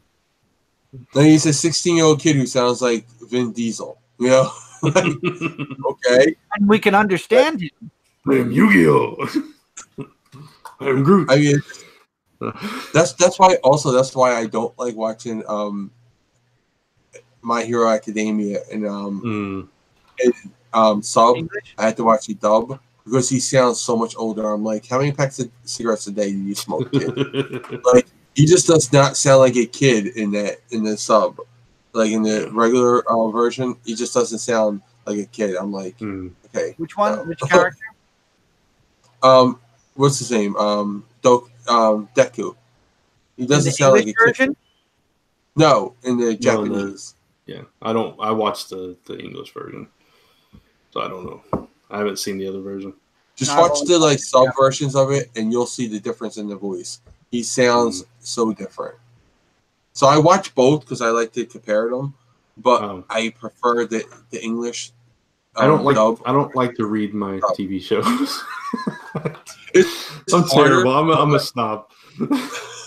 Like, I got used to it because Sentai. I watch Sentai, and they don't ever dub them. They never dub Sentai, so the only way you can watch Sentai is reading a sub. And Kamen Rider. Kamen Rider is also only in Japan, so. Yeah, they don't ever dub those. I just started to watch actually Amazon. Wait, what, Brent? There was Mask Rider. Yes, a horrible version of America's. That's the only version I've ever seen. It's a horrible adaptation of what was Kamen Rider. And they're not allowed. Saban was actually, according to the creator of, the thing is that the creator of Kamen Rider said that Saban can never get his hands on that rights again. He never wants Saban to have rights because he was that infuriated with what they did with his show. But they did. It has been adapted in America again. It was called Kamen Rider Dragonite. So they took one of the Kamen Rider. I forget the name of the Kamen Rider. And they brought it over. They just named it Kamen Rider, and it was called Kamen Rider Dragonite. It was pretty good. But they had it at a crappy time, and it was bad marketing. No one really knew it was on, so not a lot of people know about it. But it was Kamen Rider Dragonite. It was a pretty good series, and Amazon had the remakes of Amazon Rider from 1974, and they're calling it Kamen Rider Amazon. So they got seasons 1 and season 2 up there. They remade it. It's a lot darker now. So. I just started watching that, but Rural Soldier just started in Japan, so I just watched that episode in the sub. Gotcha. Yeah. So that's why I had to read my. That's the reason why I do watch it, Brant. Is because. Did Jay freeze again? I think he did. Paying attention to it still. I don't really connect with the words. I'm like, what did they say? So I wind up rewinding it, which is a pain. It's so funny because he has no idea, Chris. No, he doesn't. That's the second time you've frozen during the show, and you just come back like nothing happened. And we just let it go. Because I hear you the whole time. That's funny. I've heard you guys the whole time. Did you hear us say, "Is he frozen again"? No, I didn't hear that. Oh, no. That's funny. That's hilarious. But it worked out because we didn't miss anything you said, so that's the weird thing. But anyway, we should start wrapping up the show now. So this is the part of the show where we talk about what's coming out, and going on. Chris. All right, right now I've got an unboxing video that should be going up. It was supposed to go up today. Editing took a little bit longer. It'll probably go up tomorrow. Next week there will be 2, and the week after will be the 3rd and final. And there's going to be a little teaser in that one because we'll be in April at that point. So definitely stay tuned to the unboxing. If you like unboxings, I know a lot of people have been enjoying since I've done my first vlog video, a lot of the unboxings, the Funkos and toy stuff. So if you've enjoyed that, and Jay just decided to say, well, he's like, I don't like unboxings. He doesn't like unboxings and toys, so he's done. So if you like unboxings, if you like toys and collectibles, especially big collectibles, you definitely want to stay tuned on my channel. And there will be a new vlog soon. The problem is there is a tournament. If anybody's in Manhattan tomorrow, Michael will be participating in the Super Smash Brothers tournament. It's tomorrow. I unfortunately can't go because there's nobody to watch Tommy, and I will not take Tommy to a Super Smash Brothers event at New York, at the New York station. What do you call it? Nintendo New York. Not happening. He'll die with all the people there. But other than that, a few other things are in the works. So I am on the hunt for those popcorn Oreos that I know I'm going to love so much. When I popcorn at that. When I missed the kettle corn, I was like, I dodged a bullet there. And then they made popcorn. I'm like, really? Really? Okay. The good news is I did dodge the bullet so far. My store doesn't have them. Buttered popcorn. No, that's not for Oreos. Well, neither was Swedish Fish, but they did it. Look, anyway. Neither is, what are the other flavors? What were the other flavors that you tried that were just as nasty sounding? Only one. What was it? Shoot. I don't know. There were a lot. There were a lot that you tried that I was like, ew. I still have a lot. That's the problem. They make so many that I have a draw. No, I'm just saying there were so many that you tried and I was like, ew, why would you even think about buying that? I remember. You know, honestly, very few were good. The carrot cake was good. The pumpkin pie was good. Yeah. That's another one. Like, why would you buy them? Like, it was delicious. It was like Oreo cookies. No. Oreo cookies should only come in 2 flavors. Well, regular, traditional, and with peanut butter in it. Oh, there is a peanut butter goes with anything. I didn't do because peanut butter goes with anything. I didn't do the peanut butter chocolate cake yet. I got to do that one. I will disagree with you, Jay. I think the salted caramel thins, they're pretty good. I saw those. I saw those today, and I'm like, do I really want to get them? I should have got them. I've tried them. They're pretty good. I should have got those. I've honestly, the last time I've had an Oreo was years ago. I don't eat junk food like that, so I've not had an Oreo in a long time. It's junk food. Only to Chris would cookies not be junk food. I forgot. Junk food's part of the 5 major food groups. Yes. The must-eat cookies 5. Oreos are part of the 5 major food groups. Yes. Do you want to hear some of the weird flavors Oreo has had? Yes, list them because I haven't had them all yet. Yeah, I want to load the full site because there's 21 of them. I'm only going to pick out some of the weirdest. No. List them all quickly, and I'm going to tell you which ones I tasted, missed, and want to. Okay, caramel apple. Want to. Lemon twist. No. Lemon twist, you said? Yes. Have not, don't want. Blueberry pie. Missed it. Banana split. Missed it. No. Damn. Candy corn. No. Missed it. Jelly donut. No. No, I haven't got that one. Swedish fish. And by the way, all the ones I'm saying no to means that they shouldn't exist. So no. Fruit punch. Missed that one. But I did have the fruit punch peeps, so I guess I made up for it. Ugh. Neapolitan, which is the golden cookies with it's And one's chocolate and strawberry. No. Limeade. Missed that one. Root beer float. No. Missed that one, unfortunately. Cinnamon bun. No. I have it. Haven't done it yet. Marshmallow crispy. No. Ooh, I missed that one. Filled cupcake, like those chocolate Hostess cupcakes. Oh, No. I missed that one. Creamsicle. Missed it. Fruity crisp. There's none that I think that actually exist. Candy cane. No. Berry burst ice cream. No. No. Chocolate strawberry. Nope. No. I actually saw this one in the store the other day. Waffles and syrup. No. I'm looking for that one. I saw it in my Walmart. That's why I'm going to see if I see it in Target, maybe. I know Jay's going to say no to this one. Watermelon. No. Oh, I missed watermelon. Oh. That's it. Here's the thing. Do they have little chocolate chips inside of them for the seeds?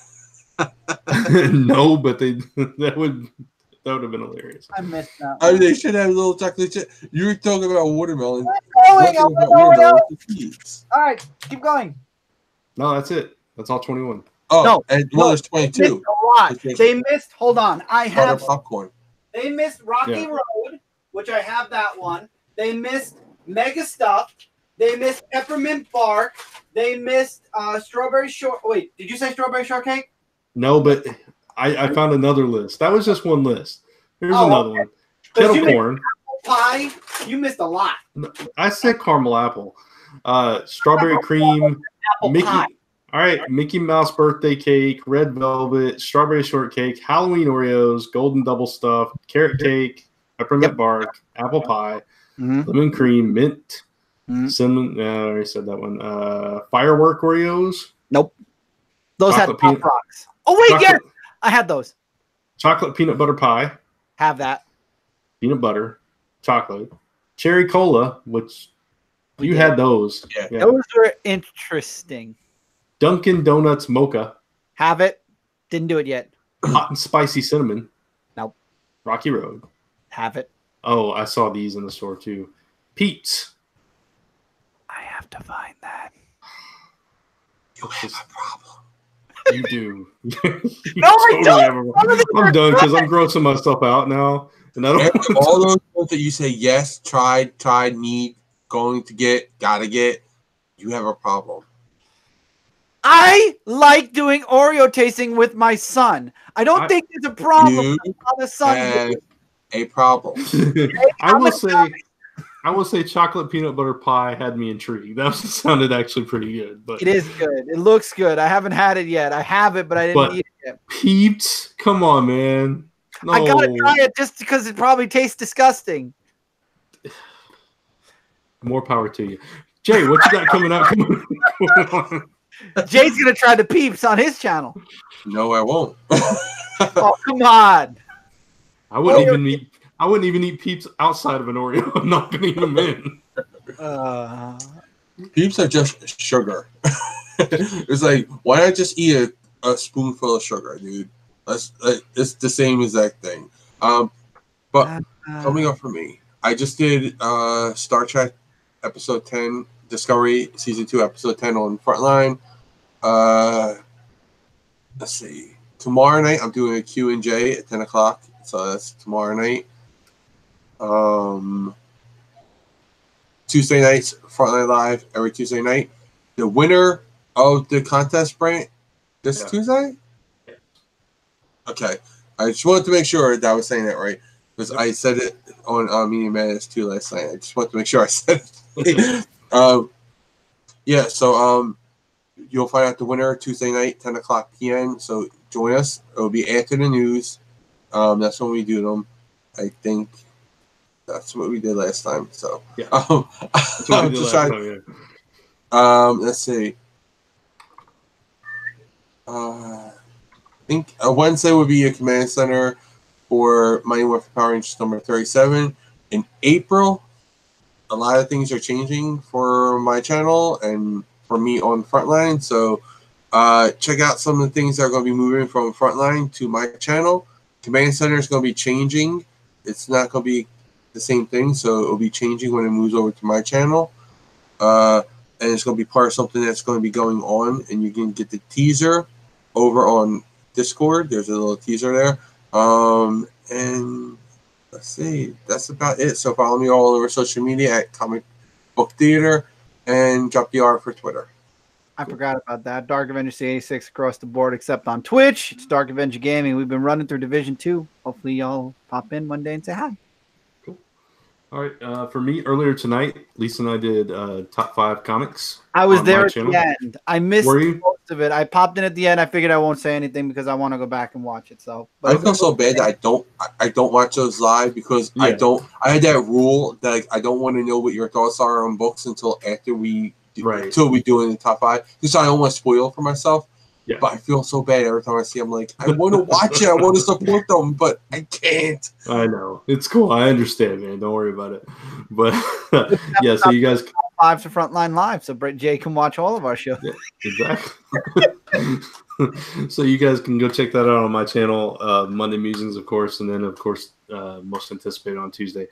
We have a Kickstarter going on right now. If you want to go check it out, lastimmerpress.com/Kickstarter for Spark for the Seasons, an Emil Pin collection featuring Spark from Little Ember. So go check that out. And Jay already mentioned the giveaway. Lisa's new giveaway starts on April 1st on Little Victories. So you can stay tuned for that if you're into like the unboxing and toys and stuff like that. I know I'm missing something. I'm forgetting something that I was gonna say, and I cannot think of what it was for the life of me. So, Zone 4, Little Victories you mentioned. You did. I know what it was. Thank you. Airship 27. There is a new episode that's going to go up on Monday. I'm a little late getting it posted, to be honest. They did video for the first time, so what I'm going to do is I'm going to actually post it on the Zone 4 YouTube channel. It's still there. I mean, it still has 100 subs, so why not? So I'm going to put it up there. And it's still there.